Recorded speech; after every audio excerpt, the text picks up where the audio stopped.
Hello and welcome to Fayfinders, a Dungeons and Dragons podcast navigating listeners into the vague and supernatural. My name is Ashley Elizabeth, and I am the Dungeon Master for campaign Voyage, and with me is the marvelous Max. Oh, hi, Ashley. You're sounding great today. Oh, Max, you're sounding so good, so natural. Oh, thanks. So in today's episode, it's a little bit more different. Before we started actually playing the campaign, I had done one-on-ones with every character, and Bruvek had kind of revealed a little bit of what had happened. I kind of asked everyone not to go into full detail when they had decided to say what that was. So this is Bruvek's one-on-one that I did. It was actually the first one that we recorded, so it's not. I mess up on one of the characters' accents a lot during this. It's just as a warning and apology. So I had picked a moment I thought was kind of, I guess, like a big moment in their backstory and something I thought would have been very important to them, and we played through that. So this is Bruvix, and just a little bit of a warning. These were meant to be more serious than how we normally play, and being silly and fun and all that. So the tone is a little more serious and it does get a little dark. So I just want to leave that out there, and I hope you enjoy the episode.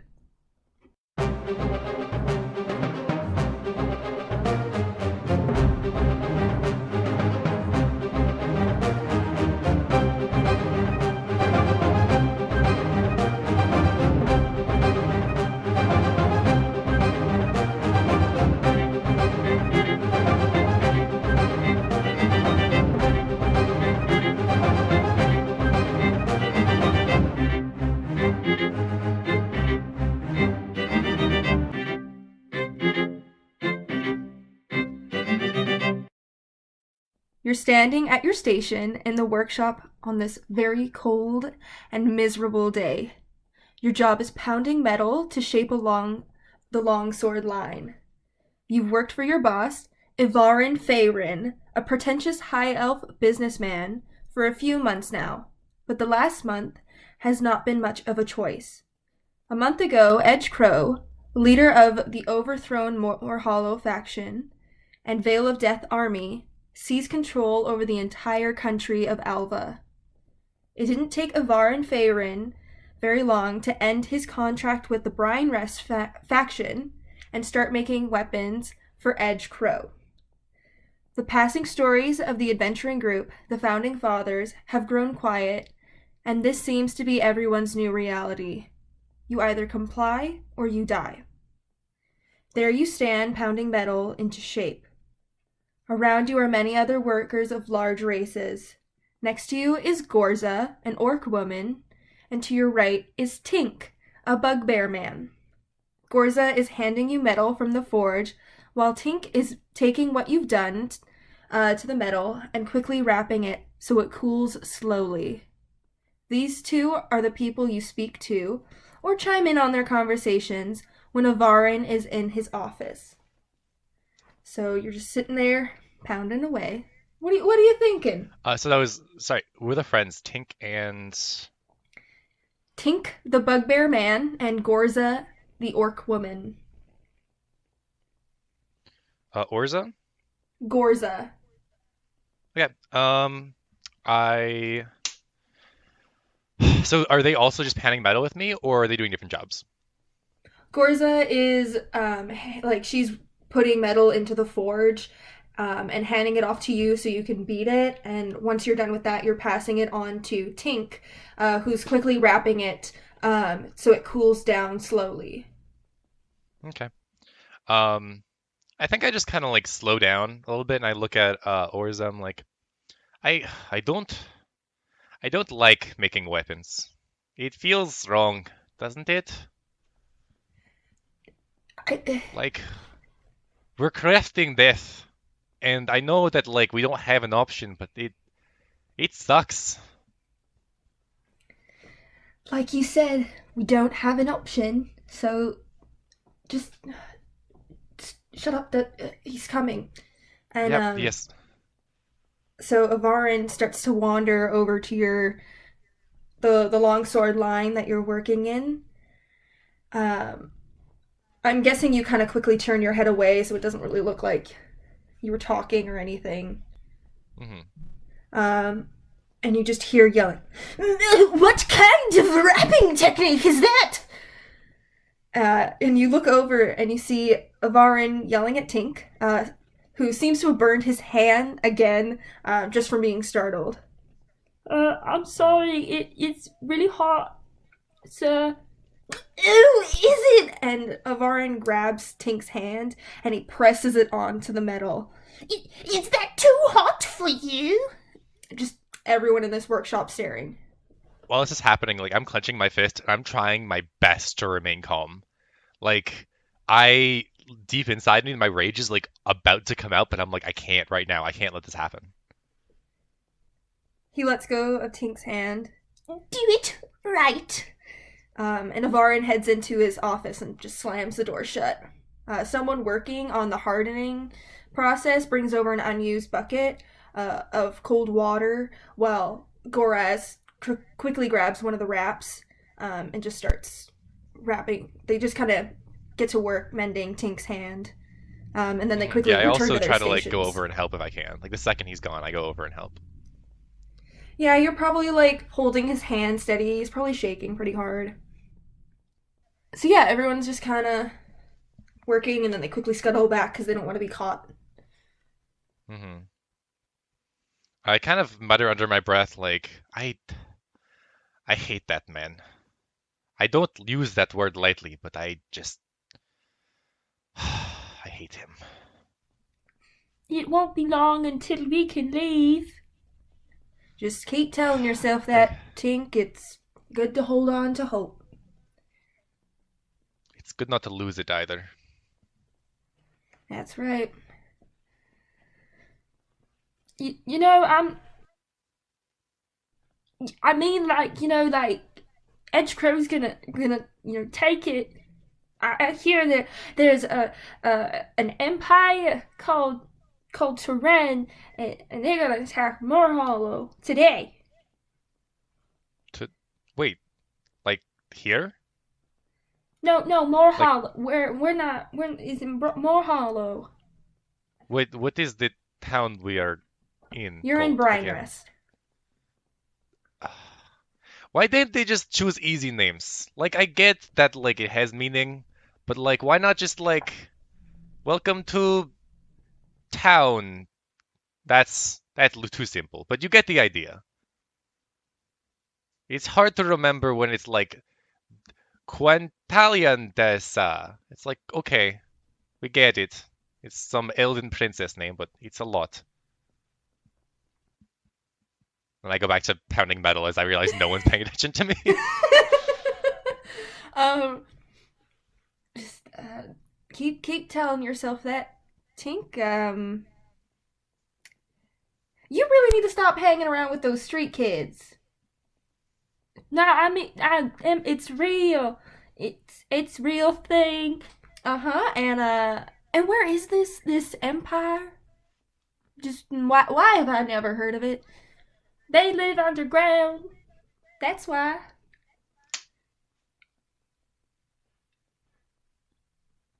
Anything else you want to do? Um, I don't know. After all what happened, I think I'm just like trying to make sure that like I'm doing a good job as well, so I can just get out of my shift. Like I don't think that he's particularly like he just doesn't want to stir anything up so no one else gets hurt.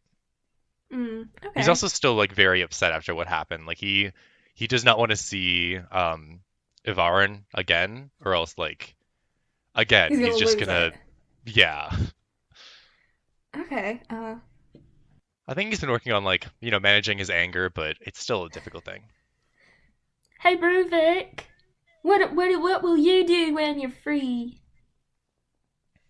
I I mean my father told me to travel west, and I plan to just do that until maybe I hit the ocean or something, and then we'll see what happens. I don't know. Like I've been on the ocean once for a job a long time ago, and it's nice being on the sea. It's like society is just kind of gone. It's just you and your workers, and you just kind of work, and it's pleasant, I guess. What about you, think? I'm gonna travel as far away as I can from Elva, and I'm gonna start a family. Oh, I really hope that happens. I really hope that like all this shit kind of ends soon. You know? Um, I think I would open an inn. And, a reasonably priced one. People from all over could stay and have a good meal. What would you name it? Hmm, I don't know. Maybe like Orzin, cause cause like your name is Orza. Gorza, honey. I'm not good with names. I'm sorry. I'm not even good at common. You got And close. then You got close. It's okay. no, It's I okay. know. I feel so bad every time because it's like it's not hard, but oh, I should have corrected you sooner. I just felt bad. it's okay. Then Gorzin, the because that is your name. Yeah, maybe. You press on with your day. The sound of clanging just kind of starts to ring in your ear as it normally does. Um, and eventually, Avarin Faerun steps out of his office. He inspects the swords made while making notes in his little notebook. Avarin steps away and clambers onto a large crate and pulls out a little bell from his pocket. Ring, ring, ring, ring. Listen up, you thugs. You have not completed the quota for the day, which I find insulting. Um, and you just hear like a loud hollering starts to arise. Can you make a perception check for me? Sure. That is an 11 plus 3, so that's 14.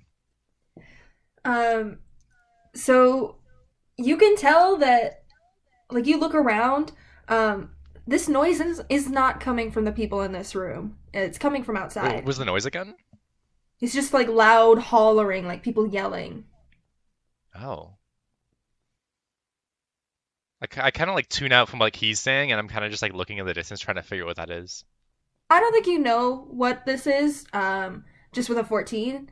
But you definitely know that it's like this is not like no one in here is yelling, and Avarin does not notice that. He's got his nose pressed in his book. Hmm. Hush! Such brutes you are. The yelling gets just louder. You will stay here further into the night until the job is done. And just as he says that, a noble looking elf bursts through the doors, closing them immediately, and just starts to bar them. What is the meaning of this, Civis?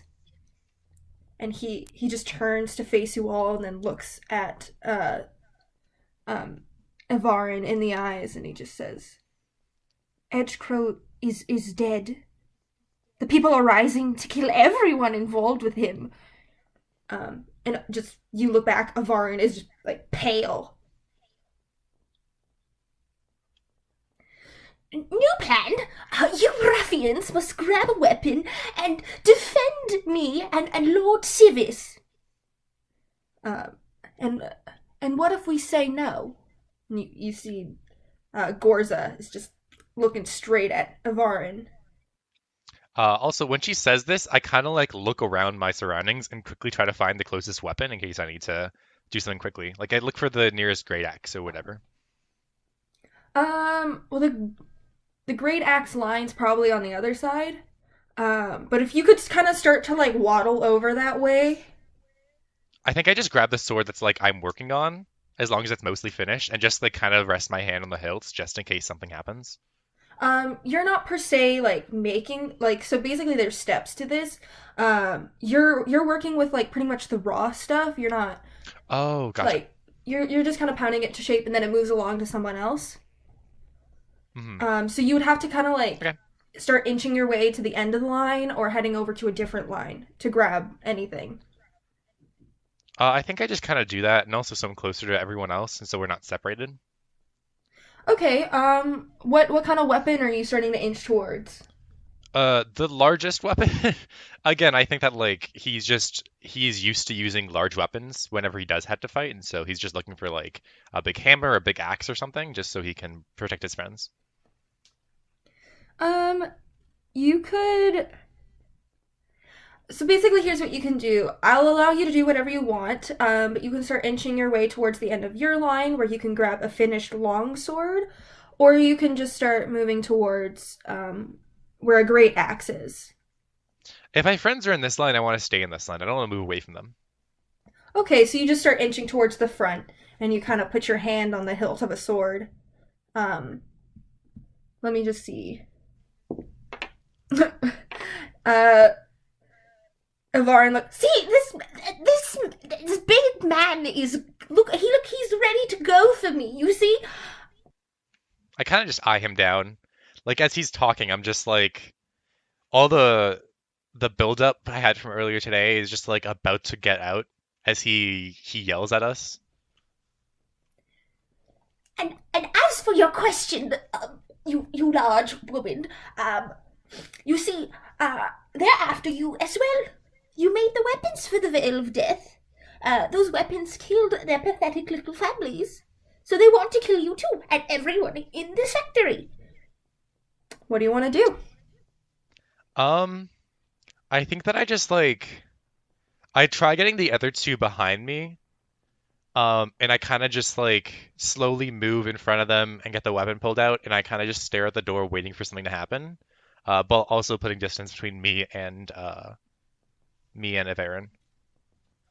So you kind of inch your way to the front where he is. You kind of grabbed it, and then you're starting to slowly move back again, kind of pushing your friends behind you to try like move back over towards the side, which is where the door is. Yeah, Um, I'm essentially just waiting because I know something's about to happen. I know something's about to break through that door, and I'm just trying to ready myself and make sure that he's in front of us. So if something does happen, he's gonna be one they see first. And I might do something like, "Hey, this guy's the boss. You know, do your work." so you start moving away, and all of a sudden, almost cartoonish, like something hits the door, and Lord Civis, like his body just kind of like lurches forward as people just keep banging on the door and banging. Um, can you make a just a straight up intelligence check for me? Sure. That is a 14 minus one. That's a 13. I mean, you've been working here a very long time, so you would know that that's not the only entrance slash exit. Hmm. Where's the other? Like, is it close to where we are, or would we need to move very far away to get to that exit? You're kind of getting central now from where you're moving, but it's in his office, which is in the back of the room. Okay. Um. Hmm. I I weirdly want to. So the second that door opens, I want to see if I can chuck something large that's nearby at Avarin, so we have time to get away while he's kind of stuck there distracting whoever gets in. Does that make sense? Like, if there's a barrel nearby, I just want to chuck it at him to see if I can knock him down, and then run. Yeah, I'll say that there's a an empty barrel from what was being used to like dunk swords in after they're done. Um, Okay. so this is how this plays out. Um, the door's lurching. Lord Civis is just getting pushed back, and he eventually leaves, and the door just bursts and shatters open. You quickly grab this barrel, and can you make an attack roll, please? Yep. Oh, I got an 8, and then what do I add to that for a basic attack roll? Would that be strength or just nothing? 'Cause it's not You really can a add your weapon. strength. Go ahead. Okay. So it's going to be a 12.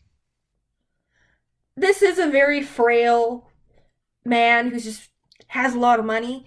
So you just huck this thing and it hits him, and people just start filling the room. They got like it's like people got makeshift weapons and they're ready to just beat everyone in this room, all the people in this town. And you just book it back to the office and you go through his own door. And you Yeah, make it I out. also I'm going with Tink and Gorza, right? Yeah, you're leading them out. Okay, great. I want to make sure that like I'm like probably grabbing onto like their wrists just to make sure we don't lose each other. Okay. So you huck this thing, you grab your friend's hands, you just book it into the you book it into Avarin's office, go through the door, and you're suddenly just you've joined a crowd. So in the street, people are rioting and killing. Those with Edgecrow's favor are just running and failing. Um, and in the heat of, like, you're getting bumped and all that, and eventually you lose grip on your friends as they are swept away in the crowd. Um, all right, I'm probably pretty tall, so I want to like look above the crowd and quickly try to find them if I can. And if I can't, I want to move away to like somewhere away from everyone. Like I want to find a way out of the crowd. Okay, make a perception. Ooh, that's nice. That's a 15 plus 3, it's at 18. All right, so you can see your friends; they are very much getting swept away. I would say that it's too hard for you to burst through the crowd and get them because it's basically like when someone gets caught in a rapid and they're just getting pushed Mm-hmm. back. They're just being swept away. But with an 18, um, you hear the cry of a child, um, and you kind of like your head turns towards it, and you see a young girl dressed in a fine nightgown, and she is hugging the body of her mother, who lies in the street dead on the ground. All right. So I quickly like turn to the others. I'm like, meet me outside of town. And then I run to the girl as fast as I can. Like I just try to like push the crowd away from me and then try to kind of shield her with my body if I can, just so like nothing else kind of flies at her. Make a strength check to get through the crowd. That's a 10 plus 4, it's a 14.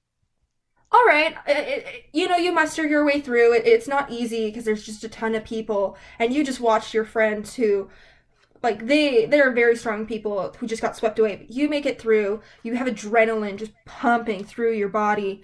Um, so you're kind of now huddled by this child, um, just trying to like protect.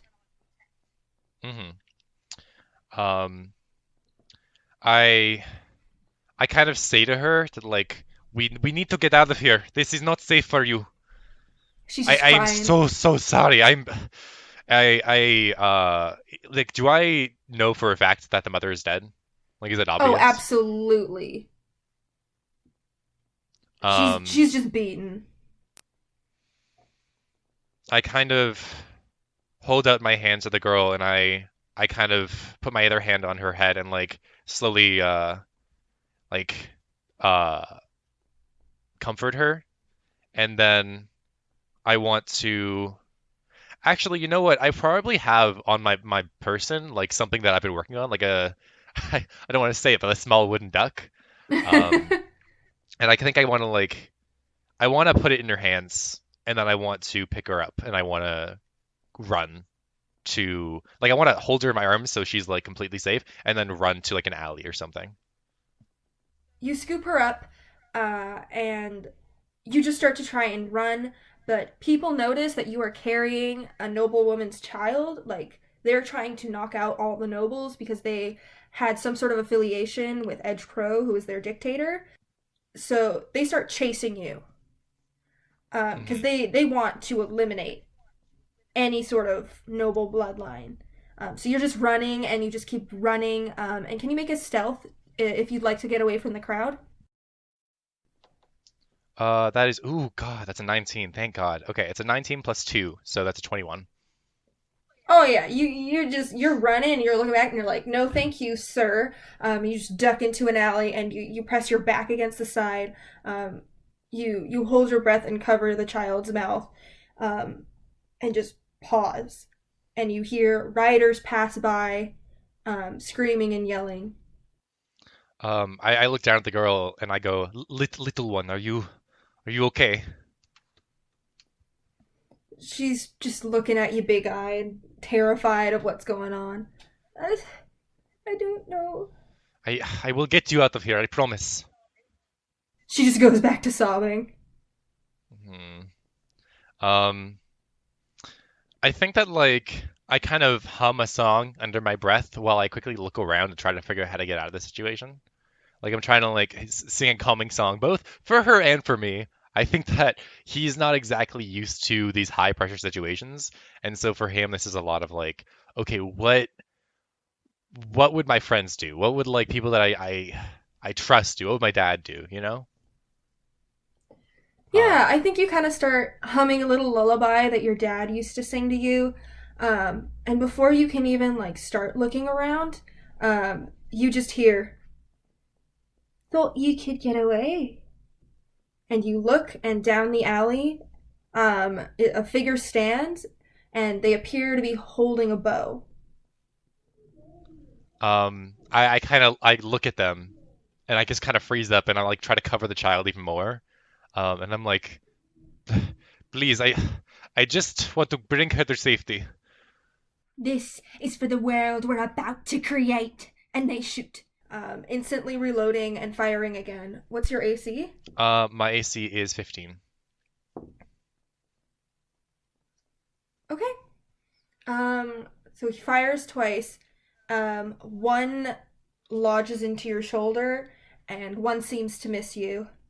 And you just, I'm assuming you just kind of turn as this is all happening and try and grab the girl and hold her tight. Yeah. I think that as she starts shooting and as I look at the girl in my hand, I think I'm gonna enter a rage. Just I think like instinctually, like there's way too much adrenaline, there's way too much happening, and I like instinctually know I need to protect this girl. All right. So you go into a rage, and I'm assuming you're gonna attack this guy. I'm going to run, and I don't think I'm gonna attack him because I don't think I brought the weapon with me. I think that I'm just going to run and like punch him to the side, and then try to like get past him, if that makes sense. Like I know I'm trapped in this alley, and so the second I enter this rage, I just get into this adrenaline mode where I'm like, I need to get out of here, and I'm just gonna run. Okay, so you kind of turn away from the girl. Are you taking her? Yes, I think in one hand I'm kind of cradling her, and in the other I want to like punch this guy away and then keep running. All right, so you kind of without even looking, you just instinctually pick this girl up and you run down the alley and you go to punch and um you see a figure and make a perception. That is a 15 plus 3, it's an 18. Okay, so you're going down, you're about to punch, and you do, and a figure sidesteps you, and it's not the same figure. And as you go, you're Bruvek, and there stands Gorza, uh, with just a bloody long sword in her hand, and she dodges out of the way. So wait, is she with the man that attacked me, or what is happening with this? The man is gone. Oh, okay. I kind of like as as I see her, I just kind of stop. I'm like, the where's the man? Well, and I'm like, I'm basically still in this rage, but I'm calming down now, seeing a friend that's safe. She looks around, pretty confused, um, and she looks down, and her eyes just grow wide. Um, Bruvik, did you do that? And she points at the girl. And as you look down, an arrow is lodged into her neck, and she's lifeless. I think I fall to my knees, and I don't think I let go of her. I think I'm just like I'm out of it. Like I'm just I fall to my knees and I just like stare. I Bru- Bruvik, did you do that? And she's kind of coming over to try and like. It kind of seems like she's trying to pull the girl away from you. um I think I don't I think just instinctually like I wanted to protect her and I I still I don't let go. I don't think not immediately. And I just stare, and I kind of say like, I said, I said I would protect.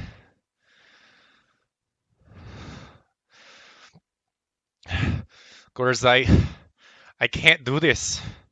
I can't, I can't do this.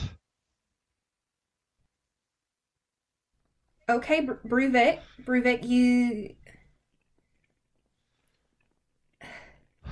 you need to get out of here, Bruvek. But, but I can't do this. This is, I'm not a fighter. I'm not a runner. I, we were pounding metal like 10 minutes ago, and I can't. This is, this is too much. I can't.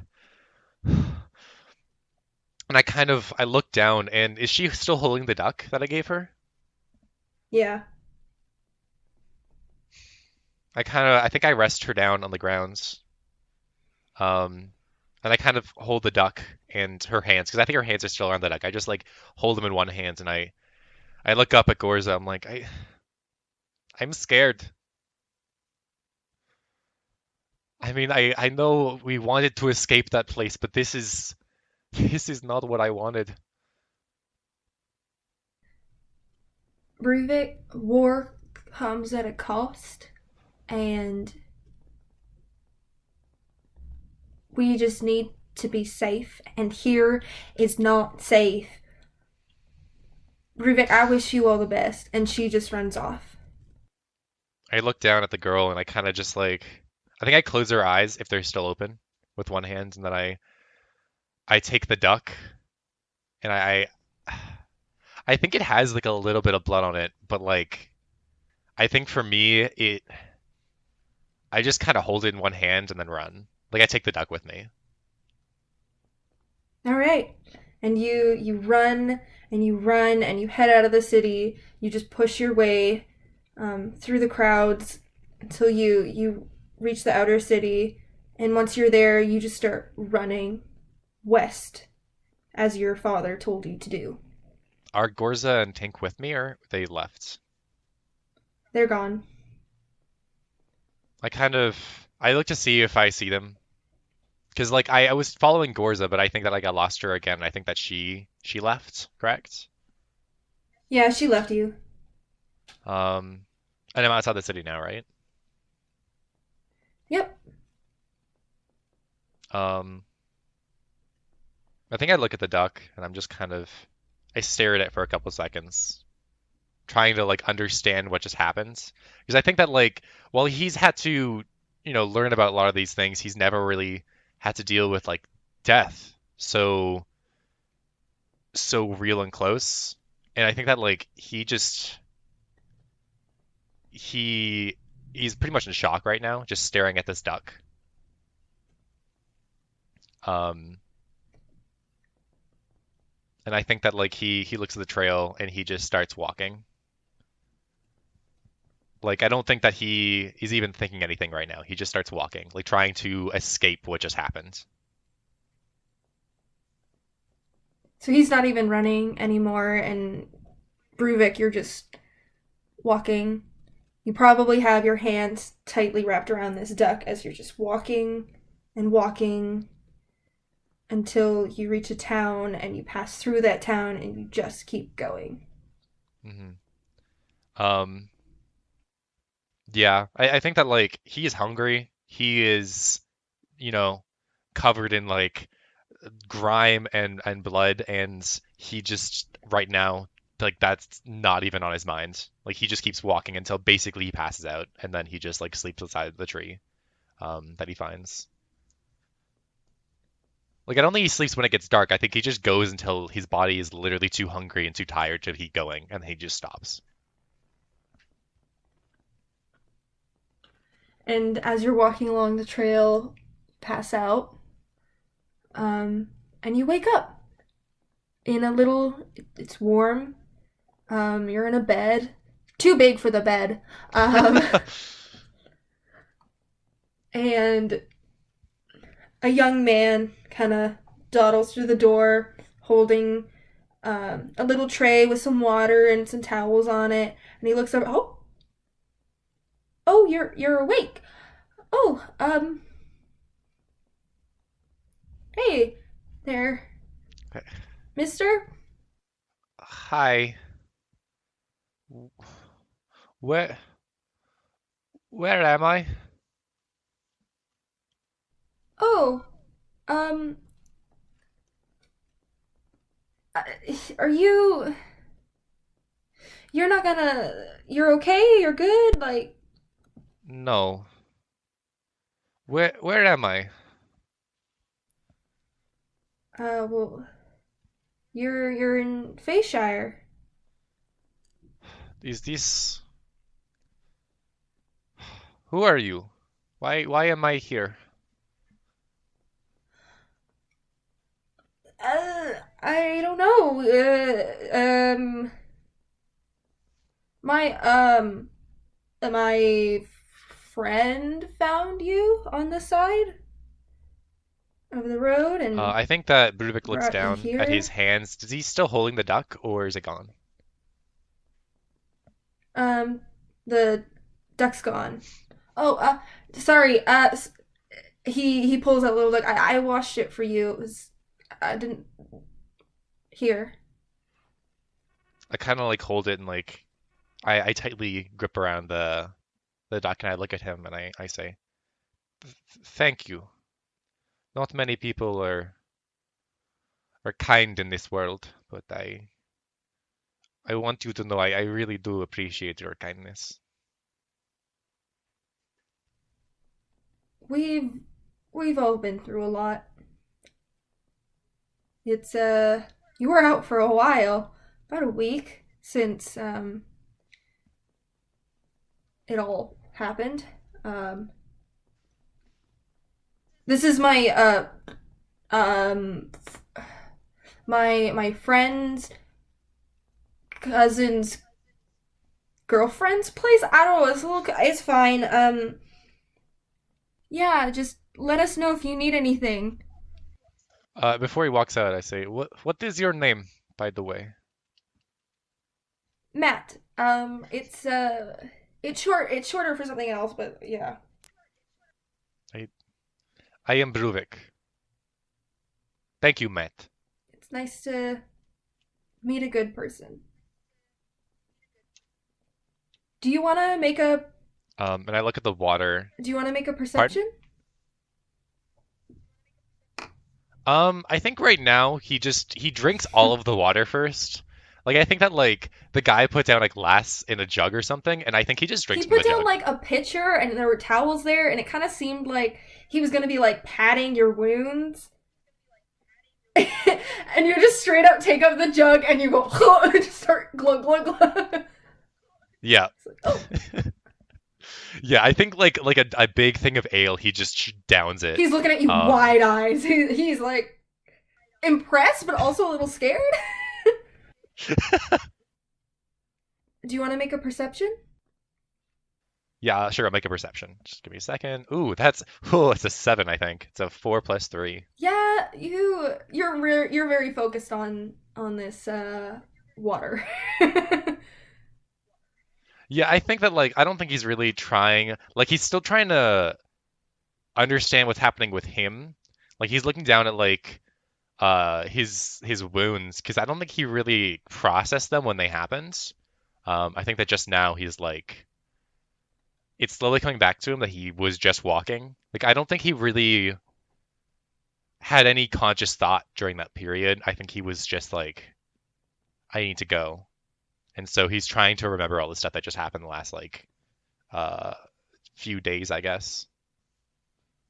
All right. Uh, you're welcome to stay here as long as you'd like. Where is the ocean? Um, well, you gotta head down to Mythvane and take a pretty long trek over to Refwick. I think that's the closest. And if I wanted to go there, like how many days would it take to walk? To walk? Um, do you want, I mean, like, you don't have to walk. We can get you some transportation. I kind of look at him confused. I'm like, but why would why would you do that? We've all been through a lot, especially the people here. Uh, we'll help you. I think I just kind of stare at him, like a smile comes across my face as like, because I don't think that Bruvik uh receives kindness very often. I think that like he's just thankful that these people exist and that like because I think that the world kind of crumbled around him the other day, but this is bringing him back a little bit. Yeah. Matt smiles. He's just as a little descriptor, he's a tan young man with tons of freckles all over him. He's got these golden eyes and golden blonde hair. It's a little disheveled. And he smiles and he just closes the door. Did he leave any food in the on the tray or I guess he wouldn't have because it was just for maintaining me. Um, I kind of look around the room and try to like understand where I am then, I guess. You look around. It's pretty simple room. You've been told you're in Fayshire, not exactly where within the city. You look around, and I think you just kind of calmly take a breath and take a moment to relax.